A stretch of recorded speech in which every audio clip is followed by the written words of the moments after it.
भगवान इतना करोड़ों लोगों के लिए क्या फ्री बैठा है, खाली बैठा है, हर किसी का भाग्य लिखते पड़े। अरे भगवान ने ऑटोमेशन चिप हमारे अंदर डाल के भेज दिया है, हमारा दिमाग दिया, हमारे को मन दिया है। अब इस ऑटोमेशन चिप का इस्तेमाल करके जिम्मेदारी हमारे को दिया है कि तुम जैसा काम करोगे वैसा तुम्हारा भाग्य बनेगा। तुम निकम्मागिरी निकम्मे पने में पूरी जिंदगी बिताओगे, निकम्मे बनोगे, भूखे मरोगे। माँ बाप जो बचपन में आपको नाम देते हैं ना, वो इसलिए देते हैं कि ताकि बड़े होकर के आप उस नाम को बना पाओ। भविष्य जो बनता है आपके पास्ट के कर्मों के हिसाब से बनता है।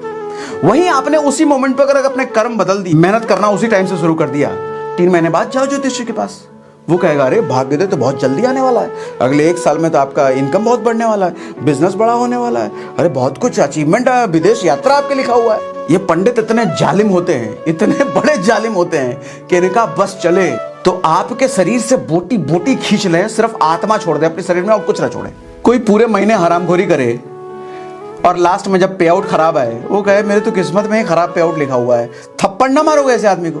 पूरे महीने तूने हरामखोरी करी है, कितने प्लान करे, कितने लोगों से मिला, कितनी मीटिंग करी तूने, और पे आउट खराब नहीं आएगा, तेरा कहां से अच्छा आ जाएगा। आपने जैसे ही डर दिखाया उन्होंने इसको अपनी ताकत बना लिया खर्च से। लेकिन इसका उल्टा जैसे ही आपने किया, जैसे उन्होंने बोला कहां से आ रहे हो, बोले तुम कौन हो भाई, कौन हो हमारा जो बाप बनने की कोशिश कर रहे हो, ऐसा लपड़ मारेंगे कि अपना चेहरा नहीं पहचान पाओ, चलो हटो यहाँ से।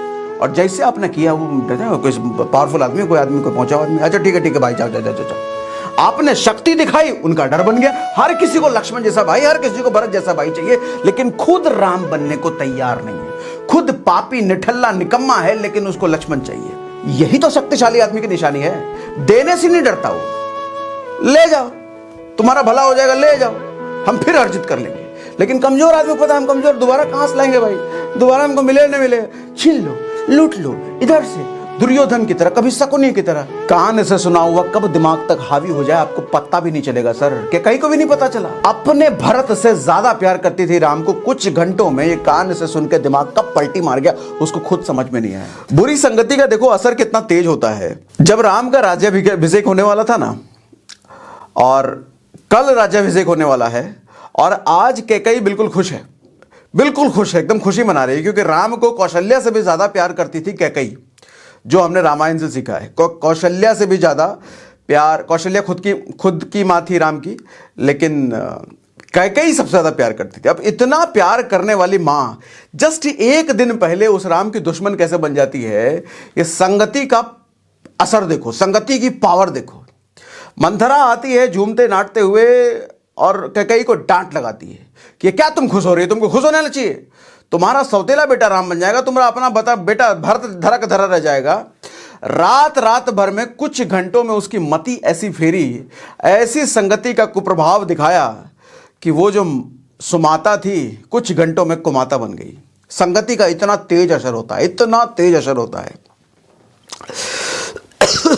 और उसका असर क्या हुआ फिर आप सब जानते हैं।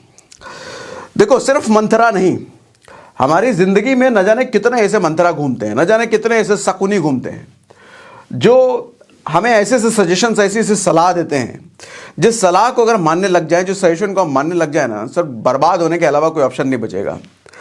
देखो अगर आप कामयाबी के रास्ते पे चल रहे हो ना, अगर एक मिशन लेके चल रहे हो अपनी लाइफ में, अगर कुछ बनना चाहते हो, तो मैं इसको ऐसे विजुअलाइज करता हूं कि एक आप गुफा में जा रहे हो, और वो गुफा इतना लंबा है और वो गुफा इतना अंधेरा है, कहीं से भी रोशनी की एक झलक नहीं है उसमें।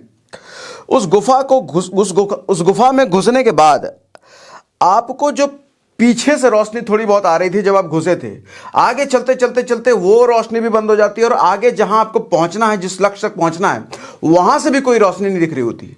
तो उस अंधेरे गुफे में आप कई बार अपने आप को ऐसा गुमनामी के अंधेरे में खोया हुआ पाओगे, आपको समझ नहीं आएगा कि आगे बढ़ूं या पीछे ही लौट जाऊं। पीछे जहां से मैं आया हूं एटलीस्ट वहां से थोड़ा बहुत प्रकाश था, लेकिन मैं जहां पहुंचूंगा, जहां जाना चाहता हूं, जिस लक्ष्य को हासिल करना चाहता हूं, वहां से प्रकाश का तो कोई नामो निशान ही मुझे नहीं दिख रहा है। और वही कुछ लोग आपकी संगत में ऐसे टकराएंगे, आपके आसपास आएंगे, अरे कहां कौन से काम में फंसे पड़े हो, नौकरी वोकरी करो, ये वाला काम है, मामा को बोलते हैं लगवा देगा तुम्हारा काम, 15,000 मस्त नौकरी मिलेगा। और कई बार आपका मन बोलेगा बात इसकी मान लो। देखो मन कैसा होता है ना, मन कभी भी प्रेशर को झेलना नहीं चाहता। इंसानी मन ऐसा डिजाइंड है, मन प्रेशर नहीं झेल सकता, मन परेशानी को नहीं सहना चाहता, मन कोई भी ऐसा काम नहीं करना चाहता जिससे कुछ दिक्कत हो। मन हमेशा कंफर्ट जोन में रहना चाहता है, मन हमेशा फन ढूंढता है, मजा ढूंढता है। मन को जब तक मजा ढूंढते रहो मन बहुत खुश है, लेकिन मन को जैसे ही परेशानी दिया, प्रेशर दिया, गोल का टारगेट का परेशानी दिया, मन अकबका जाता है। तो उस अंधेरे गुफे में जब लक्ष्य हमको नहीं दिख रहा होता है तो फिर हमारा मन भी एक तरफ कह रहा है कि वापस लौट जा बेटा, और कुछ लोग भी ऐसे टकरा गए हैं कि हम तुम्हारा नौकरी लगवा देते हैं, इधर आ जाओ, ये काम कर लो, वो काम कर लो। तो 99% लोग तो भैया वापस लौट जाते हैं। लेकिन कुछ लोग उसी गुफा में अगर आगे बढ़ते चले गए, सर लक्ष्य की रोशनी उसको दिखने लग जाती है, और जैसे ही लक्ष्य की रोशनी दिखने लग जाती है ना, आदमी की गति बढ़ जाती है। मेरी बात से एकदम आप रिलेट कर पाओगे। आदमी की गति तब तक एकदम धीमी होती है जब तक उसको लक्ष्य की रोशनी दिख नहीं होती है। एकदम इमेजिन करो उसी तरीके से आप अंधेरे गुफे में हो और सामने से कोई रोशनी नहीं दिख रही है, लेकिन थोड़ा चलने के बाद जो थोड़ी सी रोशनी अगर आती है, आपकी गति बढ़ेगी कि नहीं बढ़ेगी, आपकी स्पीड बढ़ेगी कि नहीं बढ़ेगी। और स्पीड बढ़ेगी ये देख करके कि लक्ष्य अब कितना पास आ रहा है, थोड़ा पास और दिखेगा और स्पीड बढ़ जाएगी। लक्ष्य जितना आपको पास दिखता चला जाएगा, आपकी गति, आपकी स्पीड उतनी तेज होती चली जाएगी। लेकिन समस्या यह है कि हमारे को लक्ष्य दिखता नहीं है। और लक्ष्य ना दिखने का यह कारण नहीं है कि कई बार लक्ष्य हमारे सामने नहीं होता, हमारे सामने लक्ष्य होता है, लेकिन हमारे सामने अंधकार का लेयर इतना मजबूत होता है कि हम देख नहीं पाते हैं। कई बार हम डिस्ट्रैक्शन का लेयर इतना ज्यादा फंसे हुए होते हैं कि हम देख नहीं पाते हैं। कई बार हम कंपेयर कर रहे होते हैं, अरे 2 साल से इस काम में लगे हुए हैं, 2 साल पहले देखो वो भी मेरे साथ ही था, आज कहां पहुंच गया, वो कहां पहुंच गया, वो कहां पहुंच गया, हम तो यहीं रह गए। ये सब डिस्ट्रैक्शंस के लेयर आपको फांस के रखते हैं, जो कि आप लक्ष्य की रोशनी देख नहीं पाते हो। बुरी संगति इतना ताकतवर होता है।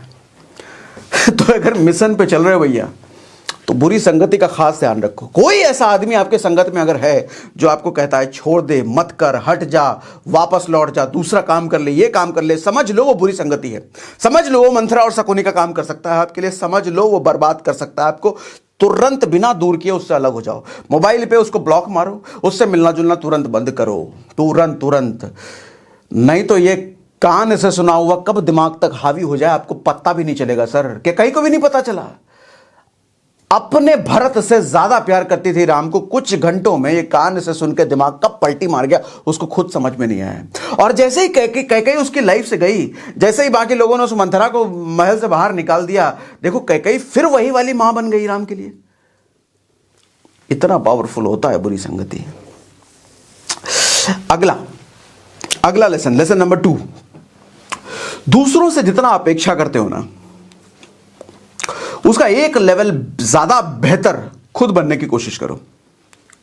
मैं समझाना यह चाह रहा हूं कि हमारे दुख का एक बड़ा कारण यह भी होता है कि हम अपेक्षाओं से घिरे होते हैं। भाई से अपेक्षा, पत्नी से अपेक्षा, दोस्तों से अपेक्षा, पड़ोसी से अपेक्षा, रिश्तेदारों से अपेक्षा।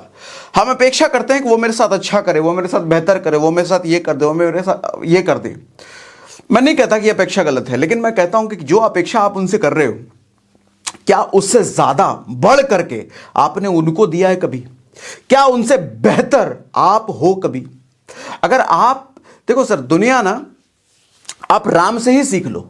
दुनिया चाहती है कि भरत और लक्ष्मण जैसा मेरे को भाई मिले, छोटा भाई मिले, जो मेरी हर बात माने, जो मेरे हर दुख में साथ दे, जो जिस भरत जैसे भाई को अगर राज मिल जाए तो भी वो मुझे दे दे। इतना ईमानदार, इतना निष्ठावान, इतना समर्पित भाई मेरे को मिले। हर आदमी चाहता है। लेकिन सवाल यह है कि वो जो भाई चाह रहा है, क्या वो खुद राम है? क्या वो खुद राम जैसा नेचर रखता है? खुद वो राम जैसा त्यागी है? क्या वो खुद राम जैसा प्रेमी है? क्या खुद राम जैसा शक्तिशाली है? जब तक देखो हम खुद को राम नहीं बनाते ना, हम लक्ष्मण जैसा भाई, भरत जैसा भाई अपेक्षा करना यह गलत है, यह गुनाह, यह पाप है। और दुनिया परेशानी में घिरी पड़ी है, दुख में घिरी पड़ी है। इसी कारण हर किसी को लक्ष्मण जैसा भाई, हर किसी को भरत जैसा भाई चाहिए, लेकिन खुद राम बनने को तैयार नहीं है। खुद पापी, निठल्ला, निकम्मा है, लेकिन उसको लक्ष्मण चाहिए। सर राम का मतलब मालूम क्या होता है? राम का मतलब होता है त्याग। अरे एक बार बोला कि कहीं ने, एक बार बोला था, बस एक बार, तुरंत तैयार हो गए। भरत को देना ना, हाथ दे दो। कहा मुझे वनवास जाना, हाथ चले जाएंगे, ठीक है। और राम का मतलब सिर्फ त्याग नहीं, राम का मतलब शक्ति भी होती है, ताकत भी होता है। और वो ऐसा ताकत जो कभी पत्नी के लिए लड़ जाए, एक भाई के लिए लड़ जाए, पत्नी को उठा के लेके गया रावण, लड़ गया उससे भाई, ढूंढ ढूंढ के मारे। लक्ष्मण के लिए लड़ गए सूरज से, लक्ष्मण मूर्छित हो गए ना, याद होगा आपको, संजीवनी लाने गए थे हनुमान, जो तीर लगा था। तो बात यह थी कि सूरज अगर उग गए, सूरज के उगने से पहले संजीवनी उनको लगाना था। सूरज अगर उग गया तो फिर संजीवनी का असर नहीं होगा और लक्ष्मण मर जाएंगे। तो सूरज को पहले तो विनती करी कि सूरज भैया थोड़ी देर के लिए रुक जाओ, आज मेरा भाई है, उग मत जाना बस। पहले तो विनती करी, बाद में हड़का दिया, बोले कि तुमको जो खाने वाला था ना हनुमान, मेरे पार्टी में है वो, याद है ना, उगने की गलती मत करना। सिर्फ त्याग नहीं, शक्ति। खुद राम बनो तो सही, खुद तो हो गीदड़, खुद तो जरा सी भपकी से, जरा से लोगों की बातों से डिस्ट्रैक्ट हो जाते, कुछ करना नहीं है। और कोशिश करोगे हमारे साथ ऐसे दोस्त मिले, हमारे साथ ऐसे भाई मिले, हमारे साथ ऐसे लोग मिले, ये हमारे साथ ये करते, हमारे वो कहां से करेंगे? तुम खुद हो।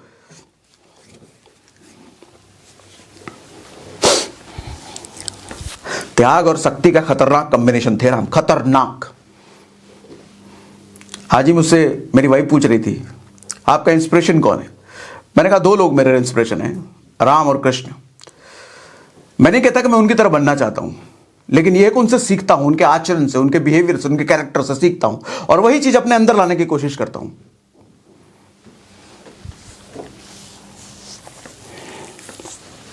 असल में जो आदमी शक्तिशाली होता है ना, त्याग उसके अंदर अपने आप आ जाता है।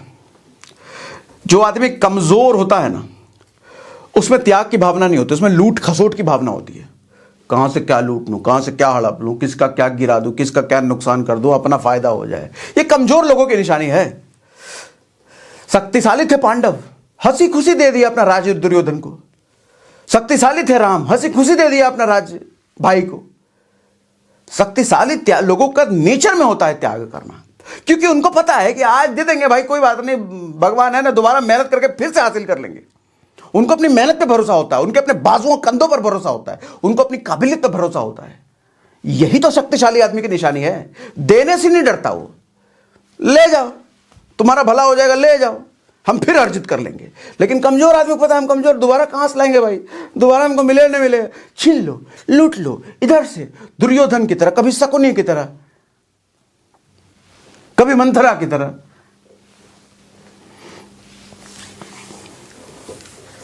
कमजोरों की पहचान है, देखो लालच से वो भरपूर होगा, हमेशा वो लालच से भरपूर मिलेगा, कमजोरों की पहचान है। और शक्तिशाली आदमी त्याग से भरपूर होगा। देखो एक चीज में कंफ्यूज मत होना, कई लोग महत्वाकांक्षा और लालच में कंफ्यूज होते हैं। दुनिया में बहुत कुछ पाने की इच्छा, इसको लालच नहीं कहते। हमेशा अपने मिशन को पाने की इच्छा में, गोल के लिए मेहनत करना, बहुत कुछ, गाड़ी बंगला धन दौलत, हमारे को सब कुछ चाहिए, ये लालच नहीं है। ये लालच मालूम कब बनेगा? ये लालच तब बनेगा जब हम किसी से हड़पने की कोशिश करते हैं, जब हमारा ध्यान दूसरों के पैसे पर है, जब हमारा ध्यान दूसरों की गाड़ी पर है, जब हमारा ध्यान दूसरों की कामयाबी से जलने पर है, तब ये लालच में तब्दील होता है। हमको मन करता है कैसे उसका गाड़ी ले लें, कैसे उसका पैसा हड़प लें, कैसे उसको नीचे गिरा दे, ये लालच है। लेकिन महत्वाकांक्षा वाला आदमी, एम्बिशियस आदमी, मेहनत करके ये सब पाना जानता है, वो मेहनत करके ये सब पाने की कोशिश करता है, वो महत्वाकांक्षा है। लालच गलत है, महत्वाकांक्षा गलत नहीं है। और लालच कमजोरों की निशानी है, महत्वाकांक्षा शक्तिशाली की निशानी है। लेसन नंबर 3, ध्यान से सुनना। समाज में अगर रह रहे हो ना, तो एक चीज ध्यान देने की कोशिश करना, हमेशा कभी भी अपना डर, कभी भी अपनी कमजोरी दूसरों को मत बताना, किसी को भी नहीं, चाहे वो कितना ही खास को ना हो। सर एक चीज ध्यान समझना, आपका डर उसी समय पर किसी और के लिए ताकत बन जाता है। आपका डर समाज का ताकत बन जाता है। एग्जांपल समझाऊं? रात में कभी ऐसा हुआ कभी आपके साथ कि रात में बाइक वाइक लेकर के अकेले सुनसान कहीं से आ रहे हो और 4 लड़कों ने रास्ते में रोक लिया आपके बाइक, और 4 एकदम ऊंची आवाज में पूछेंगे कहाँ से आ रहे हो, और आपने अगर बोल दिया कि वो दोस्त की शादी से आ रहे हैं भैया, थोड़ा लेट हो गया आज, जैसे आपका टोन लो हुआ, उन 4 लोगों का टोन हाई हो जाएगा। बोलेगा तुरंत आपके बाइक से चाबी निकाल लेगा, ये कोई तरीका कहाँ जा रहे, एक थप हो सकता है मार उड़ दे, बाइक वाइक छीन ले, पैसा से ले ले। लेकिन इसके जस्ट उल्टा आपने अगर किया, अब देखो इस केस में क्या हुआ, आपका डर उनका ताकत बन गया। आपने जैसे ही डर दिखाया, उन्होंने इसको अपनी ताकत बना लिया खर्च से। लेकिन इसका उल्टा जैसे ही आपने किया, जैसे उन्होंने बोला कहां से आ रहे हो, बोले तुम कौन हो भाई, कौन हो हमारा जो बाप बनने की कोशिश कर रहे हो, ऐसा लपड़ मारेंगे कि अपना चेहरा नहीं पहचान पाओ, चलो यहां से। और जैसे आपने किया, वो कोई पावरफुल आदमी, कोई आदमी, कोई पहुंचा आदमी, अच्छा ठीक है भाई, जाओ जाओ जाओ। आपने शक्ति दिखाई, उनका डर बन गया। ये दोनों ऑपोजिट हैं। आपका डर समाज का ताकत, समाज का डर आपकी शक्ति। ऐसे कई बार आपको सड़क पे आपने एक्सपीरियंस किया होगा, कई बार आपने देखा होगा कार और बाइक वाले की भिड़ंत हो गई सड़क पर चलते चलते, कार ने बाइक वाले को पीछे से हलकट ठोक दिया या बाइक वाले ने सटा दिया कार में। उस वक्त देखना क्या होता है, उस वक्त अगर कार वाले ने बाहर निकल के पहली बार सबसे पहले अगर ऊंची आवाज में बाइक वाले को हड़का दिया, क्या तरीका है, सब साइड से देख लेंगे तुमको हम, बाइक वाला तुरंत सहम जाएगा, अरे नहीं भैया वो तो गलती से लग गया था, हम तो जा रहे थे, सट गया वो। और इसका उल्टा अगर बाइक वाले ने पहले चिल्ला दिया कार वाले पे, तो कार वाला फिर डल जाएगा, अरे गलती हो गया, हम तो इधर चला रहे थे, रेड लाइट हो गया, तो आंटी उधर से आ गई, तो बचाने के चक्कर में हो गया। एक का डर दूसरे की शक्ति बन जाती है। अक्सर ये चीज देखने को नोटिस, देखो मैं इन चीजों को नोटिस करता हूं, ये सब चीजें कहीं किताब और कोई सिखाएगा नहीं आपको, लेकिन आपको समाज में अपने आसपास होते हुए चीजों से ये सब सीखने की जरूरत है। कॉलेज में, स्कूल में अक्सर देखे होंगे, कोई एक लड़का अक्सर हर क्लास में होता है जिसका मजाक पूरा क्लास उठाता है, पूरा क्लास मजाक उड़ाता है उस एक लड़के का। क्यों? उस एक लड़के में कोई ऐसी कमजोरी होती है जिस कमजोरी को उसने लोगों को बता रखा होता है। ये हो सकता है कि बोलने में उतना स्मार्ट नहीं है, पढ़ने में अच्छा नहीं है, या हकलाता है, या डरता है, कोई ऐसी कमजोरी जो दूसरों को पता चल गई है, सर उसकी कमजोरी पूरे क्लास ने अपनी ताकत बना ली। मजाक उड़ाए, बड़े मजाक उड़ाते। ऐसे ही बच्चे फिर आगे चल के पता चलता है कितनी फिल्मों में कितने हादसे हमने देखे हैं, फिर सुसाइड कर लेते हैं, कुछ अपने साथ कर लेते हैं। सर कमजोरी मत दिखाओ, अपना डर मत दिखाओ किसी को भी, तुरंत सामने वाला उसको अपनी शक्ति बनाएगा। और एग्जांपल दूं, खतरनाक एग्जांपल, एकदम ट्रू। हमारे भारत में अक्सर धार्मिक जगहों पर आप चले जाओ, कोई बड़े बड़े फेमस मंदिर चले जाओ, मथुरा वृंदावन चले जाओ, झारखंड में मंदिर है महादेव का, बम भोले का बहुत पवित्र मंदिर है, बहुत सिद्धि वाला मंदिर है, वहां चले जाओ, कोई बड़ी मंदिर ऐसी जगह चले जाओ आप, वहां पर ब्रोकर बैठे होते हैं उन ब्रोकर को हम कहते हैं पंडित। दो तरह के पंडित मिलेंगे, एक छोटा पंडित, एक बड़ा पंडित। मंदिर के बाहर ना पंडितों को खड़ा किया जाता है, छोटे पंडित को, और वो छोटे पंडित इतने माहिर होते हैं बॉडी लैंग्वेज को ऑब्जर्व करने में, इतना माहिर तो हमारे देश की पुलिस भी नहीं होगी बॉडी लैंग्वेज को ऑब्जर्व करने में, जितने माहिर वो होते हैं। वो भांप लेंगे ऊपर से कि आप इस जगह पर पहली बार आ रहे हो, ज्यादा दुख से आए हो, या फिर अभी भी शादी करके आए हो, ज्यादा खुशी से आए हो, किस वजह से आ रहे हो, भांप लेंगे आपके बॉडी लैंग्वेज से वो। और वो जैसे ही भांप लेंगे आपके पास आएंगे, दर्शन करा देते हैं, बस यहाँ घुमाएंगे, वहाँ घुमाएंगे, महिमा बताएंगे, ये बताएंगे, वो बताएंगे, आपको इतना प्यार से बोलेंगे हम तो नई जगह हैं, बताएंगे इतना कुछ, चलो। और जैसे ही आपने उनका साथ पकड़ लिया, वो हो गया आपका खेल। वो कहाँ ले जाएगा आपको अपने बड़े पंडित के पास ले जाएगा। बड़ा पंडित, अच्छा बड़ा पंडित का स्ट्रेटेजी देखो, अंदर जैसे बड़ा पंडित बैठा रहेगा, वो बड़ा पंडित वो भी आपको ऑब्जर्व करेगा। अच्छा इन्होंने इशारे में तब तक आपको बिठाने से पहले सिग्नल दे दिया होता है, मोटी पार्टी है, निकाल लेना, काट देना, शादी करके आए अभी भी, काम खेल कर देना।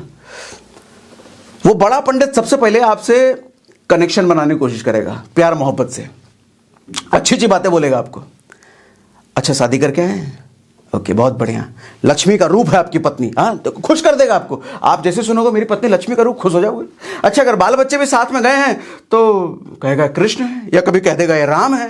अच्छा दो भाई अगर हैं, दो बच्चे हैं, कहेगा ये कृष्ण बलराम है, दूसरा कह देगा राम लक्ष्मण है। ये सब सुन करके आप एकदम खुश हो जाओगे, मोहित हो जाओगे। पंडित के पास और सट के बैठा होगा, और कुछ बताइए, और कुछ बताइए हमारे परिवार के बारे में। बेटी अगर है तो कह देगी लक्ष्मी है, अच्छा बेटी नहीं है, पत्नी है, तो पत्नी को ही लक्ष्मी का रूप बनाते हैं। कुछ भी ऐसी चीज करेंगे जो आपको खुश करेंगे। उसके बाद जिस जगह पर आप गए हो वहां भगवान की महिमा और उनकी अचीवमेंट बताएंगे, भगवान के साथ ऐसा हुआ था, इन्होंने ऐसे किया, मतलब भगवान की ताकत वहां आपको बताई जाएगी भरपूर तरीके से। आप और अच्छा इतने महान, इतना महान, यहाँ ये सिद्धि हुआ है, अच्छा इस जगह पे ऐसा हुआ है। आप सुनते सुनते सुनते सुनते सुनते वो बेसिकली कर क्या रहा है, वो उस जगह की ताकत आपको बताता चला जा रहा है, और आप साथ में आपका बॉडी लैंग्वेज भी भांप रहा है, आपकी अंदर से देखो श्रद्धा बढ़ रही है, लेकिन श्रद्धा के साथ साथ आपका डर, इसको कहने कहूंगा गलत मत समझना, क्योंकि डर भी है। हम भगवान से प्रेम कम, डरते ज्यादा हैं। नहीं डरते? हाँ, भगवान बुरा मान जाएंगे, चढ़ा दो, भगवान बुरा मान जाएंगे, ये कर दो। अरे जैसे हमारे माँ बाप होते हैं ना, वैसे ही भगवान होते हैं। भगवान सिर्फ इतना चाहते हैं कि आप ईमानदारी से अपना काम करो, जिस चीज के लिए धरती पे भेजा है वो काम करो, दूसरों की मदद करो, दूसरों की हेल्प कर दो, किसी का बुरा मत करो और मुझे याद रखो, इतना चाहते हैं भगवान। लेकिन आपके डर का फायदा उठाते हैं। आपको पहले तो कनेक्शन बना लिया आपके बड़े पंडित ने, कनेक्शन बनाने के बाद धीरे से आपको कहेंगे चंदा देना है। इनको अगर खुश करना है भगवान को तो चंदा देना पड़ेगा। आप चंदा, आप सोच रहे हो इतनी महिमा है तो चलो 1000 रुपए दे देते हैं। आप पूछेगा आपसे कितना दोगे, कितना दान करोगे, बोलोगे 1000 रुपये। 1000 कम से कम 11,000 रुपये लगता है यहाँ पर। बोलेगा 11,000 ज्यादा है, चलो 5,000 दे दो। सर, इन पंडितों के चक्कर में अगर रहोगे ना, ये पंडित इतने जालिम होते हैं, इतने बड़े जालिम होते हैं कि इनका बस चले तो आपके शरीर से बोटी बोटी खींच लें, सिर्फ आत्मा छोड़ दे अपने शरीर में और कुछ ना छोड़े। कितने ऐसे किस्से हैं जो कि हमारे हिंदुस्तान में बड़े बड़े धार्मिक स्थलों पर सोने का चेन दान करवा देते हैं, गले से निकलवा के सोने का चेन दान करवा देते हैं। डर का लेवल इतना बढ़ा देते हैं, क्योंकि आपका डर का लेवल बढ़ रहा है, उसकी ताकत बढ़ रही है। आपका डर लेवल बढ़ा रहा है, उसका काम ही है कि आपका डर का लेवल बढ़ाए ताकि उसकी ताकत बढ़े, उसकी बात को आप मना ना कर पाओ। सर, जमीन जगह सब लिखवा लें, ऐसे ऐसे होते हैं ये। सर, आस्था रखना गलत नहीं है, मैं खुद आस्था रखता हूं, मैं खुद बड़ा प्रेमी हूं भगवान का, लेकिन ऐसे डर के साए में नहीं। आपका डर किसी और की ताकत बन जाएगा।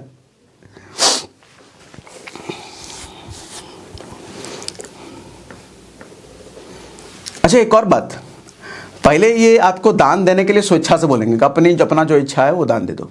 अपनी इच्छा से अगर आप बोलोगे 500 रुपया, ये कम से कम 10 टाइम्स को बढ़ाएंगे। 500 इतना छोटा, कम से कम 5,000 दो। आपने अगर बोल दिया 5,000 दो, 5,000 इतना छोटा, वो भाप लेंगे ना, वो भाप लेंगे। जितना ये बोल रहा है उससे 5-10 गुना बढ़ाई देना। 5,000 अगर बोलो 25,000 दिलवाएंगे आपसे। ये टेक्निक होती है उनकी, पूरा ट्रेंड है। वो सेल्समैन के भी बाप होते हैं, वो पंडित नहीं है, वो सेल्समैन के भी बाप हैं और लुटेरे सेल्समैन होते हैं। उनके चक्कर में ना पड़ना। किसी भी धार्मिक स्थल पर जाओ, पूजा पाठ करो अपना शांति से, अपनी इच्छा जो बनती है दान देने की। देखो, दान ऐसी चीज है ना, हर किसी को करना चाहिए।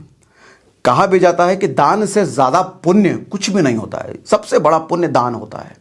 लेकिन दान ऐसा हो जो आपकी इच्छा से हो, कोई मजबूरी में, कोई प्रेशर में, कोई डरा धमका कर आपसे अगर दान करा रहा है, फिर उस दान का कोई फायदा नहीं है, कोई फायदा नहीं है। दान अपनी इच्छा से होना चाहिए और दान गुप्त होना चाहिए। ऐसा दान हो जो किसी को पता ना चले।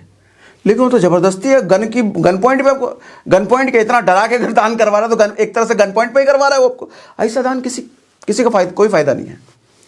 जाइए अपनी श्रद्धा से जो बनता है दान कीजिए, पूजा पाठ कीजिए, निकल जाइए। ऐसे ब्रोकरों के चक्कर में मत पड़िए। आपको देखने में लगता है पंडित है, बहुत सिद्धि वाला, पंडित नहीं, वो ब्रोकर है। वो ओ माय गॉड मूवी देखा है ना, बहुत सही दिखाया है उसमें। तो आपका डर किसी और की ताकत बन जाता है। ध्यान रखना, अपना डर कभी किसी को मत दिखाना, अपनी शक्ति दिखाओ। शक्ति दिखाने का मतलब ये नहीं कि रोड पर मारते पिटते किसी को चलें, कहीं चलना है साइड से चलो एक तपांचा लगा दिया, ऐसा नहीं। देखो, आपका अगर आतंक बढ़ रहा है तो कोई ना कोई फिर राम और कृष्ण के भेष में आएगा जो आपका खेल खत्म कर देगा। शक्ति का मतलब ये नहीं होती किसी को दुराचारी बन जाओ, अत्याचारी बन जाओ। शक्ति का मतलब ये है कि अपनी अचीवमेंट बढ़ाओ, अपनी कामयाबी का लेवल बढ़ाओ और पैसा कमाओ, खूब पैसा कमाओ, अपने परिवार को समृद्ध बनाओ। जैसे जैसे आपकी अचीवमेंट बनती है ना, समाज आपकी शक्ति को मानता चला जाता है। अरे बाप रे बाप, बहुत पैसा वाला है, बहुत मेहनत किया, बहुत कामयाब आदमी है। समझे? मेरी बात से एग्री करते हो मुझे चैट पे लिख के बताइए यस। मेरी बात से एग्री करते हो चैट पे मुझे लिख के बताइए यस। जल्दी जल्दी जल्दी जल्दी एग्री करते हो चैट पे लिख के बताइए यस। डर नहीं दिखाना अपना किसी को। डरो, डरने में गलती नहीं है, लेकिन दूसरे को पता नहीं चलना चाहिए आप डर रहे हो। ये तो खेल कर देगा वो आपका। Thank you thank you thank you. बस बस बस बस बस बस बस बस, थैंक यू। देखो, कहते हैं लोगों ने, माँ बाप जो बचपन में आपको नाम देते हैं ना, वो इसलिए देते हैं कि ताकि बड़े होकर के आप उस नाम को बना पाओ।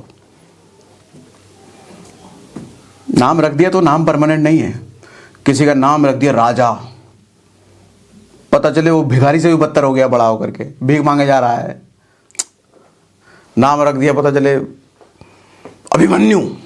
अभिमन्यु का शक्ति का प्रतीक, बचपन में साहस का प्रतीक, हिम्मत का प्रतीक अभिमन्यु। लेकिन डर, पूरे जिंदगी में 10-10 हज़ार की नौकरी का भीख मांग रहा है। अभिमन्यु है वो दुर्योधन से भी गया गुजरा है।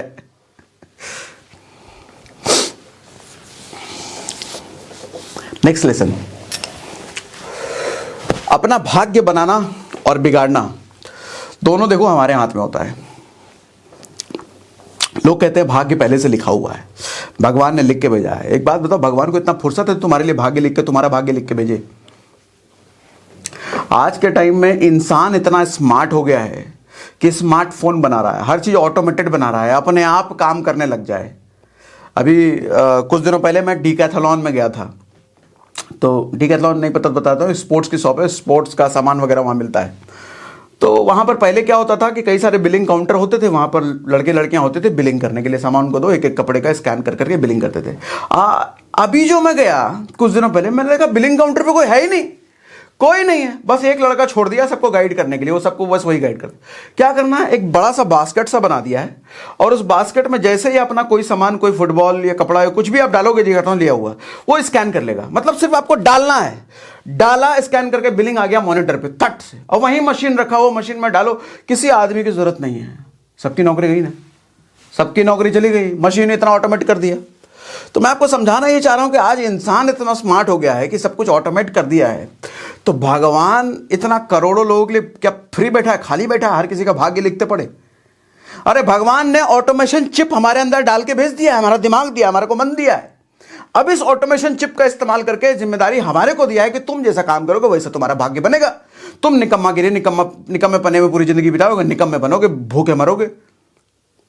मेहनत करोगे, IAS IPS बनोगे, बिजनेसमैन बनोगे, धीरूभाई अंबानी, मुकेश अंबानी बनोगे। ये हमारे पे ऑटोमेशन चिप डाल के दिया है। इस चीज को समझो। आज अगर किसी को डायबिटीज है और वो अगर कहे कि मेरे तो किस्मत में डायबिटीज लिखा हुआ था, क्या करोगे उसके साथ? उठा के चप्पल खोल के नहीं मारोगे उसको? तुम्हारे किस्मत में डायबिटीज था, जिंदगी भर ऊट पटांग खाए हो, मीठा खाए हो, आज डायबिटीज हो गया तो कह रहे हो किस्मत में लिखा था। बट आज जो आदमी दिन भर एक्सरसाइज करता है, दिन भर क्या मतलब, समय समय पे एक्सरसाइज करता है, उसका लाइफस्टाइल सही है, हेल्दी खाता है, उसको कल होगा डायबिटीज? नहीं होगा। कोई IPS अगर को बोले कोई कि आपकी तो किस्मत में लिखा हुआ था IPS बनना, IAS बनना, क्या करेगा वो? उठा के तुरंत चप्पल खोल खोल के मारते मारते जेल में बंद कर देगा उसको। किस्मत में लिखा था, साला इतना दिन रात हम मेहनत किए हैं, ऐसे चला किस्मत में लिखा था। आर्नोल्ड को अगर कोई बोलता कि तुम्हारी तो किस्मत में लिखा था इतना बड़ा बॉडी बिल्डर बनना, आर्नोल्ड गला न दबा देता उसका, किस्मत में लिखा था। इतनी मेहनत और इतने डिसिप्लिन के बाद एक बॉडी बनती है, मसल्स ग्रो होता है। धीरूभाई अंबानी को कोई अगर बोलता तुम्हारी किस्मत में लिखा था इतना बड़ा बिलियनर बनना, भारत का सबसे बड़ा बिजनेसमैन बनना, धीरूभाई अंबानी के डूब के मर जाता वो, किस्मत में लिखा था। इतना मेहनत वहां मेरा कहां गया?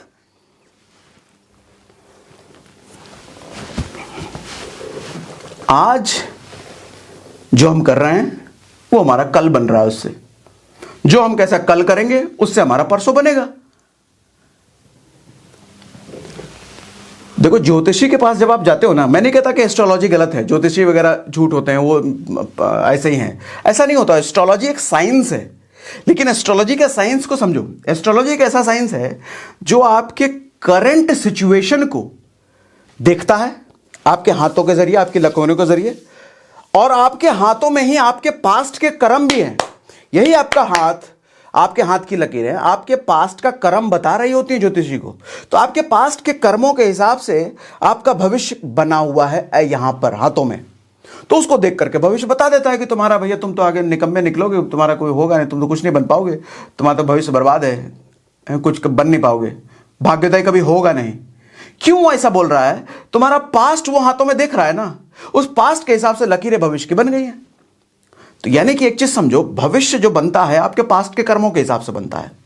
वहीं आपने उसी मोमेंट पर अगर अपने कर्म बदल दिए, मेहनत करना उसी टाइम से शुरू कर दिया, 7 दिन में हर रोज फील्ड में भागना शुरू कर दिया, हर रोज अपना सेल्फ इंप्रूवमेंट पर काम करना शुरू कर दिया, सेल्स पे काम करना शुरू कर दिया, प्लान पे काम करना शुरू कर दिया, हर रोज 3 महीने बाद जाओ ज्योतिषी के पास, वो कहेगा अरे भाग्योदय तो बहुत जल्दी आने वाला है, अगले 1 साल में तो आपका इनकम बहुत बढ़ने वाला है, बिजनेस बड़ा होने वाला है, अरे बहुत कुछ अचीवमेंट है, विदेश यात्रा आपके लिखा हुआ है।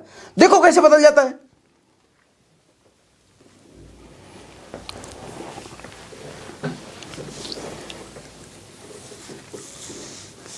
कोई पूरे महीने हरामखोरी करे और लास्ट में जब पे आउट खराब आए वो कहे मेरे तो किस्मत में ही खराब पे आउट लिखा हुआ है। थप्पड़ ना मारोगे ऐसे आदमी को।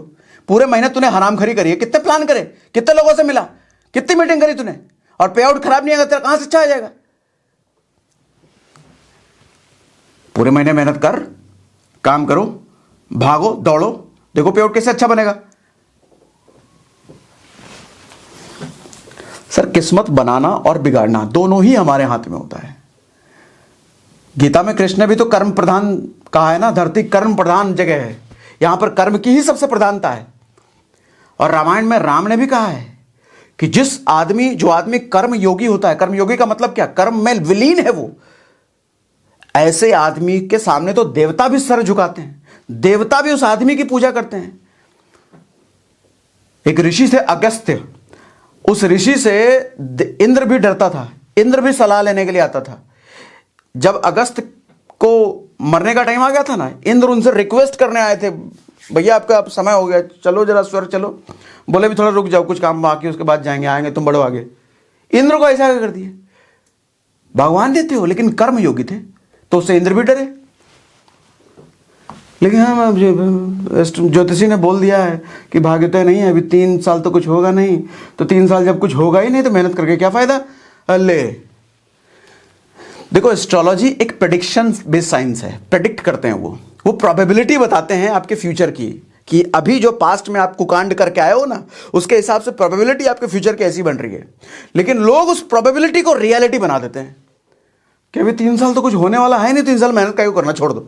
तो अब तो उसकी बात आपने सच कर दी। लेकिन ज्योतिषी ने बोला कि अगले 3 साल अभी कुछ नहीं होगा, लग जाओ ना, कैसे कैसे 3 साल नहीं होगा, दिन रात एक कर दो 3 साल, देखो कैसे बदल जाता है। फिर वही ज्योतिषी बोलेगा हाँ भाग्योदय हो गया आपका, लकीरें सारी बदल गई हैं। सर काम जैसा करोगे वैसा भविष्य बनता है। आज जो भी आप हो ना, अपने पुराने कर्मों की वजह से हो, और कल जो बनोगे अपने कर्मों, आज के कर्मों की वजह से बनोगे। किसी और को दोष मत देना, ना भाग्य लकीर कुछ नहीं होता। आज पूरी दुनिया ऑटोमेशन पर भाग रही है, भगवान इतना बेवकूफ है, भगवान इतना पिछड़े हुए हैं क्या, वो ऑटोमेशन पे काम नहीं कर रहे होंगे। दिमाग जो हमारा दिया है ये ऑटोमेटेड चिप है, जैसा हम करते हैं वैसा हमारा भाग्य बन जाता है। भगवान ने दे रखा है कि तेरे को जैसा भाग्य बनाना तेरे हाथ में छोड़ रखा है। वो उतना फुर्सत नहीं उनके पास लिखने वाला टाइम, लिखो भाई इसका क्या भाग्य है, सबका बैठ के भाग्य लिखते रहे, यही काम है उनको। नेक्स्ट लेसन, हताशा से कभी घबराना मत, डिमोटिवेशन कभी आए तो घबराना मत। और उन लोगों की बात उस टाइम तो बिल्कुल मत ध्यान रखना कि जो लोग कहते हैं कि अगर डिमोटिवेशन आपको आता है, अगर आप हताश होते हो तो फिर आप कुछ नहीं कर सकते, आप बेकार आदमी हो। ऐसा नहीं होता सर। जो आदमी डिमोटिवेट नहीं होता या तो वो मशीन है या भगवान है या फिर निकम्मा है। हाँ, जो आदमी कुछ करेगा ही नहीं वो क्या डिमोटिवेट होगा। और मशीन थोड़ी डिमोटिवेट होंगे, भगवान थोड़े डिमोटिवेट होंगे। डिमोटिवेट होगा तो इंसान ही ना। जब आप बहुत मेहनत करते हो किसी दिशा में, बहुत प्रयास करते हो और सफलता नहीं मिल रही है, रिजल्ट आपको नहीं दिख रहा होता, जैसे अंधेरे गुफे का मैंने एग्जांपल लिया, हताशा निश्चित है, इंसानों का लक्षण है ये। भगवान राम भी डिमोटिवेट हुए थे जब सीता का हरण हो गया था, रावण उठा के लेके गया था, मालूम। भगवान राम उदास हो गए थे, भटक रहे हैं, इधर उधर रो रहे हैं, बिलक रहे हैं, लेकिन बगल में भाई राम था, लक्ष्मण था। तो लक्ष्मण से फिर मोटिवेशन लिया, लक्ष्मण ने मोटिवेट किया, भैया आप ऐसे रोएंगे तो कैसे काम चलेगा, आप मिल जाएगा भैया, हम मेहनत करेंगे, ढूंढेंगे, कैसे नहीं मिलेगी, मिल जाएगी भाभी, मिल जाएगी। मोटिवेट किया, तब जब राम को हिम्मत आई, हाँ भाई ढूंढ लेंगे हम लोग। जब हताशा आए ना, बस एक काम करो, उस टाइम अकेले मत रहना। अकेले रहोगे ना तो ये मन तो वैसे ही शुरुआत में हमने बात कराना, ये और हावी करके और बर्बाद कर देगा। नेगेटिव, नकारात्मक सोच, कुछ होगा नहीं, छोड़ो। किसी से बात कर लेना, उस वक्त तुरंत किसी से बात करना, और किसी ऐसे आदमी से बात करना, मत करना जो अच्छा हाँ भाई एक पैक लगाते हैं सब ठीक कर देंगे, ऐसे आदमी से नहीं। किसी ऐसे आदमी से बात करना जो आपको वापस से प्रोत्साहन दे सके, मोटिवेट कर सके, उठा सके ऊपर, आपका जो सोच आपको दबाए बैठा है उसको वापस से नए लेवल पर खड़ा कर सके, चार्ज कर सके आपको। देखो जिस तरीके से मोबाइल की बैटरी डाउन होती है ना, और कुछ घंटे में मोबाइल हमको चार्ज कर लेते हैं और पूरे दिन फिर मोबाइल को यूज करते हैं, मोटिवेशन का रोल कुछ ऐसा ही होता है। झूठ बोलते हैं कि मोटिवेशन की जरूरत नहीं, हर आदमी को मोटिवेशन की जरूरत है, हर आदमी को चाहिए, लेकिन मोटिवेशन थोड़े समय के लिए। मोटिवेशन जैसे चार्ज करते हैं मोबाइल को, उसके बाद पूरे दिन मोबाइल को हम यूज करते हैं, उसी तरीके से थोड़ा सा अपने आप को चार्ज करो, उसके बाद पूरे दिन मेहनत करो, भागो दौड़ो। सिर्फ मोटिवेशनल वीडियो देखे पड़े हैं, किताब पढ़े हैं, उसी में उससे क्या होगा? काम करना पड़ेगा ना। हताश होना बुरा नहीं है, लेकिन जब हताश हो तो अपने आप अपना मोटिवेटर चुन के रखो। कभी अपलाइन को फोन कर लिए, इसको फोन कर लिए, उसको, ऐसा आदमी को फोन करना, उस वक्त ऐसे आदमी से मिलना है, ऐसे एसोसिएशन में जाना है जो आपको वापस से अपलिफ्ट कर पाए। मेरी बात से एग्री करते हो? चैट पे मुझे लिख के बताइए यस। चैट पे मुझे लिख के बताइए यस। सूरज जी लिख रहे हैं proud to be our subscriber, your subscriber. Thank you very much, बहुत गजब, thank you thank you thank you. Agree लिखिए चैट पे मुझे लिख के, एग्री लिख के बताइए।